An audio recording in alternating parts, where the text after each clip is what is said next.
Hi, everybody. Welcome back to our channel. What we try to do here is distill down the most important pieces that we feel are imperative for you to have a good grasp on to be a good leader when you're running a team.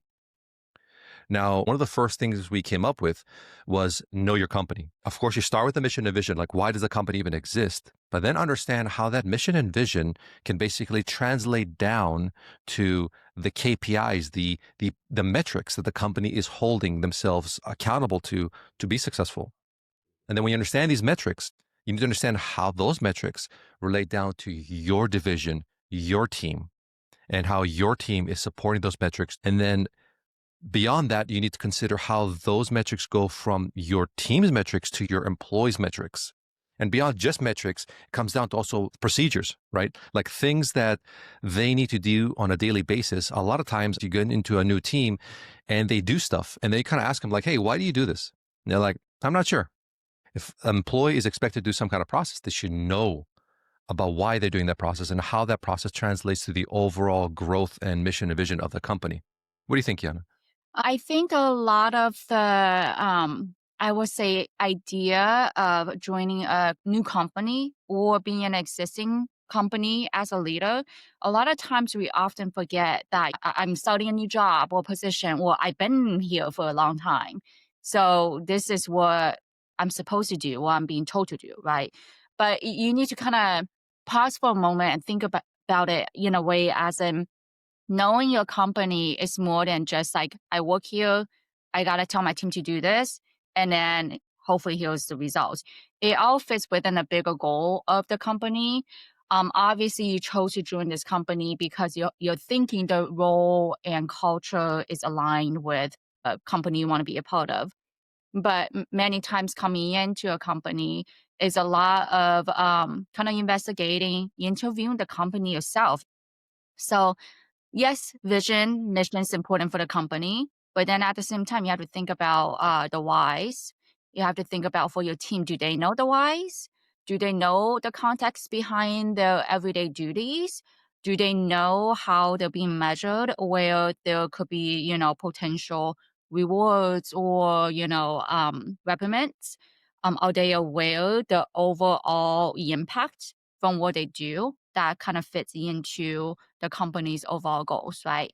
And because their ultimate mission aligns, that means you want to be able to embrace in your team to feed back up to it, right? So We talked about know your company, and now we want to talk about know your team. mm, And you should ask yourself, do you know your team well enough? There's some questions that are really important to be able to answer about your team. And if you can't answer these questions about each of your team members, you should kind of do a little bit of self-reflecting and maybe go back and ask them these questions in a one-on-one setting, such as like, why are they there? Why did they join the company? And then are they even happy that they're there? Maybe they're not happy, and maybe this is not the right place, or maybe it's not the right position for them in the company. What energizes them? Like what makes them feel good and what also drains them? What else do you think, Tiana? yeah, I think there's a couple pieces here that if you're new into an organization, you are needing to discover your team members. So they're your partners. You're doing that discovery. But even as a seasoned leader, where you've been leading the team for some time, you need to rediscover because individuals change with their own livelihoods. There are factors outside of work that impacts their performance, as well as company changes, right? So a lot of the questions that I can give you as example to ask is, how do you like to be managed? So what does that mean when you ask that question? Usually the individual is able to kind of tell you in a summary of how they like to be managed equal to a leadership style. So you better know what's most effective. So for example, some people will answer with, oh, I love to be kind of left alone and kind of do my thing. But I am more than happy to come to you if I have questions or problems, right? And some people may say that I would love to be able to have pulse checks that's more frequently, because I want to know if I'm on the right track, I'm doing well, you know. So you'll get these different type of answers that will be able to have them better guide you in what style of a leader is most effective when it comes down to managing them. Some of the things that you want to also discuss, especially if you're a new leader into your organization, is you want to ask them what challenges are they currently facing. You're ultimately creating a comfort and trust between you and each individual. All of this no should be done in more of a one-on-one setting, right? So Well said. So far we covered know your company. Number two is know your team. And now we want to move into setting clear goals and expectations. And let's kind of set the stage here. It's likely that the company you're working on has already preset very clear expectations and goals for yourself and your team. But it will always come back to what we talked about earlier as to the why. So when you are setting the clear goals and expectations, the team needs to be very understanding of why those exist. And a good test you can do is go up to your team and grab one of your most important KPIs and ask them, hey, why is this KPI here? Why does it exist? Why is it important? And if you find a lot of vague answers, mostly on like the major KPIs that you have as a team, that's a problem you should definitely consider solving. well, they're And just saying, I don't know, we were just told this is our KPIs. Yeah. yeah, that's probably the most common Yeah. answer. I don't know. They just told me to get, you know, 100 subscriptions or a week or a month or whatever it is, right? It's like, great. But what does that mean, right? Yeah. Or processes is a big one that I've ran into. And I'm like, hey, why do you guys do it this way? And they're like, I don't know. And then I'll kind of like dig further. Would you do it differently? And then they give me the most efficient way of doing something that is kind of like a process that's already been there for years. And then it's like, great. Well, we're gonna make a process change here and change it to that and kind of see how that goes and move forward from there. But Because they're the people on the so ground. They know best. Should they know best. Yeah. Yeah, as you're not like as a leader, you're not really expected and required to you the one be that comes up with all the answers. Like you're not there for all the answers. You're there to find the best answers and produce the best outcome for the team. And if that is from taking more of like a democratic approach where you field questions from your team because like you said, they're on the front lines doing this every Yeah. day, of course you should take on it's like think of yourself if you're doing a job for 5 years or 3 years or whatever and then some new leader comes in that has not done quite that job the way you do it. What do you think to yourself? um, I'm so familiar with this job, I hope people come ask me questions about it because I have so many ideas how to do it better. Yeah. I will add to a lot of setting clear goals and expectations. It involves both engineering, what the goals mean, right? So you're providing that visibility. We are part of achieving this huge company goal. And when we achieve it, it means everybody's able to get a reward of X. So give that as a motivation and give them as like a long-term target and goal to be able to achieve. And they'll feel proud to be part of that, right? Perhaps some resistance you might get is when people start nitpicking the goals of the company and saying, "Oh, why do we have to do this? Like, I don't get why the company's going this direction, that direction." And that's, I think, where you kind of have to draw the line a little bit and assess, the company's there, and we have to have trust in the leaders to chart the right course for the company's mission and vision to the right place, right? So it's likely you'll get somebody that'll kind of push back and say, I don't get why we need to have 15% growth. Why are we doing 15% growth? Why don't we just do 5% growth and just kind of go a little easier? Well, you can't really just have employees or yourself like always second guessing the direction. Because if that's happening, then you should really consider if this is the right place for you, right? Yeah, yeah. I mean, the key here is you're not gonna please everybody.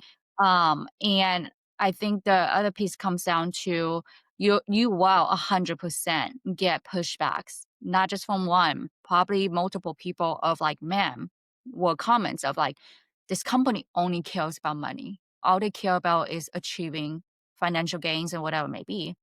And I understand what the employee may feel from that perspective, but then it comes down to you coming back and managing the expectations and managing the room and the team, right? There's a couple of things to be frank. One is that's ultimately why companies exist, that they're because they need to be able to make money. Two, if we didn't, then people wouldn't be able to have jobs and get paid. It's just simply, as simple as that. So there are reasons to why a company need growth or want to grow, right? And there are reasons why goals are set that is focused on financial gains. Well said. Cool. So know your company, know your team, set clear goals and expectations. And now we're getting into implementing change. Tell us about that, Yeah. Kiana.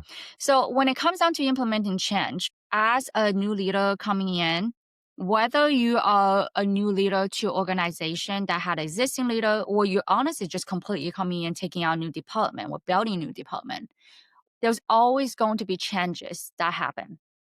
Because again, each individual goals change, each company's goal change as companies grow, you know? So a lot of times when you are trying to understand where the company is going, you're going to have to be prepared and ready to make those changes. With that being said, you're going to have members of the team that don't like changes as much. They're comfortable in what they know, right? Not everybody is as welcoming to change because that means, hey, you got to do new training. You may have to redo some SOPs and processes. You may have to, redo and reset goals. So it's hard, it's challenging for people. So when you're doing that, you want to be able to remember that as you're implementing change, you want to give them, again, we go back to the why. Why is this change happening? And then you want to be able to give them time. We want to give them enough time to digest and understand the problem, give them time to ask questions, be able to really take in their feelings and feedback about the change, and then work with them on necessary training. As you are doing these change, management, you are also collecting feedback. You need to be able to evaluate yourself. Did the change improve any specific performance metrics that you needed? Was it effective? If not, then you're going to have to dive deep on why, and may have to do change management again. Sometimes you may have to work with leaders and other leaders to be able to come up with a change overall because you have three departments that work together and it dominoes within each other, right? So change management again is not easy, but it's necessary. And you have to be able Yeah. to work on it with your team. So Yeah. The thing I want to say too is like you mentioned earlier, which is the team change where there is a change that needs to happen. And it's kind of a heavy lift in a sense that if I were to just go to the team and say, hey, we have a problem statement, here's a solution, let's go get it, I might not get as much buy in, or I might need to do a lot more work to get the buy in when I just give them the solution and say, go do it. Mostly if that solution means there's more work and time and effort. So a good strategy that I've or your done that's team worked, knows a better solution than what you're going to or provide. they, yeah, yeah. So a good strategy is you pick some team members and you say, "Hey, we're going to have a meeting. I'm going to give you the problem statement. I want you to present me with a solution on this problem. Here's kind of my end result that I want to get to, not solution, but the end result I want to get to, like the metric I want to hit or we want to hit as a team. Tell me how to get there the best way." And then the team will come up with a solution. Maybe it's the same solution you would have had, or to your point, Yana, maybe the team, just because they're so in the day to day, they get come up with a better solution. And the reason why you do it this way instead of just you giving the solution is because now you have your team, your employees championing the change because they came up with a solution. But I guess I want to point out what you said, Kiana, which is there's there's a time and place for each of these. So you have to be very strategic into when. Sometimes it's urgency. You just have to make the decision and move. Sometimes it's um, data sets, or sometimes it's something else that comes up. So, but those are strategies you can take. And I think one thing that worked really well for this, I want to highlight, is when you do have a process change and you're about to execute that process change, having Q&As, even if they're optional, where people just drop in and say, hey, I don't know about this process. Can you tell me a little more about it? I've had such success in major process changes in my career by taking this approach because I gave everybody the time and place to ask questions, to speak their mind. Works really well. So that's something I would definitely recommend to you considering. Yeah. I think to add to that piece, what if you run into a situation where multiple solutions or recommendations sound good, right? How do you choose one versus the other? So I would say, depending on your challenge at hand, you can do like A/B testing type of scenario. You can take two options of recommendations. You can make it fun too with your team, and then kind of test out, give each one of them enough time to measure the outcomes so you can test it and then be able to choose the best solution that way too. Excellent. So just as a recap, know your company, know your team, set clear goals and expectations, implementing change. And now we're going to get into developing your team. Yeah. What do you think about this one, Kiana? I feel like this is This is so I important. know. I was like, this is probably one of the most important piece is as a leader, you're never done training or developing your team. Even your most experienced, seasoned, best performer will need training and development. And I would say, for the most part, when you ask them, even though they know like I'm a top performer, they are always seeking, and people would love to always have training and development because everybody want to be able to better themselves. Everybody wants to be able to challenge themselves. Everybody wants to be better. Everybody wants the opportunity to grow. They don't want to be stuck. They want to be able to know what's next. Now, don't get me wrong, there are some people who are just happy in the role and position and kind of going through the motion of things, and you need some of those players on your team too. But for the most part, your employee is going to want opportunity to be able to grow. With that being said, if you're coming in as a new leader or into a new organization, you want to make sure that, especially like we just talked about change management, you provide necessary training.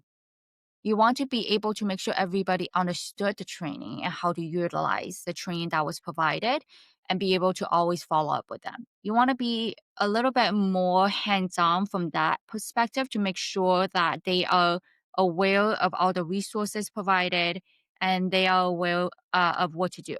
So, follow up will be very important. And as you are working with a team, you may be able to evaluate and notice that a retraining is needed. Retraining may happen when it's like, hey, people may just have forgot the basics or fundamentals. Let's go through those one more time. Or it could be the fact that you're going through them and you're noticing that what was put in place 6 months ago, even, is no longer relevant. It is also important to know that when you're doing training and development, there are training and development that applies to the entire team as a whole, but there are individual training and development plan for each individual based off of their professional career goals and where they want to go. So, Exactly. I want to highlight a couple of things you mentioned. The first one is resources, is making sure the resources for the training material are clear, they're up to date, and they're easily accessible. Have an environment where people feel comfortable coming to you to ask questions about the trainings.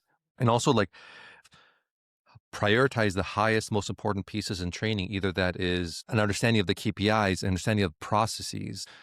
That's really important because then they understand those are the big pieces they need to know when they're learning. So the other piece that we talked a little bit about is the individual part of that development. It definitely makes sense to hold people accountable because that's a very important aspect of individual development. Sometimes the development is just coaching and training, and then sometimes it's a little more high stakes where something that they did or didn't do becomes a situation where you need to hold them accountable. Sometimes people just need to understand that there's consequences to things that they do, but just know that, you know, individual development, it has two sides to it. It has that kind of, hey, there's just minor mistakes, fix them. And then there's that, hey, you crossed the line and this means that we have to actually take some more serious measures to ensure we correct this behavior. But just as important as it is to develop and train employees and hold them accountable, it's equally, if not more important, to praise them, as we talked about, right? Because I'll tell you, it doesn't feel good to have somebody always on your back saying you did this wrong, you did that wrong, you need to fix this, you need to fix that. And I mean, there's a time and place for that, but if you don't have enough praises, you're going to lose this battle because people are going to start resenting you essentially because you can never do something right. yeah, I mean, I think it's a balance. It's just easier to notice the negatives. It's just human nature. We tend to always see the worst, and sometimes just the everyday good and positives isn't as obvious, right? But it is a balance because you also don't want to constantly praise your employees and team where they're just basically doing the job and Not for just doing the yeah, job. and then Yeah. you're just like, "Good Yeah. job, team," just keep going, Yeah. right? But Yeah. it's a motivational factor. People don't like to be knocked down and belittled all the time. So being able to have the little praises when it's appropriate, it goes a long way. And doesn't have to be big. Again, small praises go a long way. There's short-term wins and then there's long-term wins, right? So you can make it fun. If your company allows like friendly competitions or friendly games, you can make it fun that way too. Awesome. Well, just as a quick recap, we talked about knowing your company, knowing your team, setting clear goals and expectations, implementing change, and lastly, developing your team. So let us know in the comments which ones you think are the most important to you. Let us know in the comments if there are any of them that you think we missed. There's a lot we can add on here, but these were kind of at the very top of the list as a seasoned leader or a new leader or an emerging leader getting into the industry. Having these top of mind are going to just serve you so well. It's always good for any leader to self-reflect and take a pause and say, well, do I actually know my team? Do I know my company? Are the goals clear to the team? So let us know if we missed any that you thought that we should definitely be on there. Add them to the comments. And if there's any other video you'd like us to cover, please let us know and we'd be happy to do that. And with that, thank you very much. Like and subscribe, and we'll see you on the next one. Bye, guys.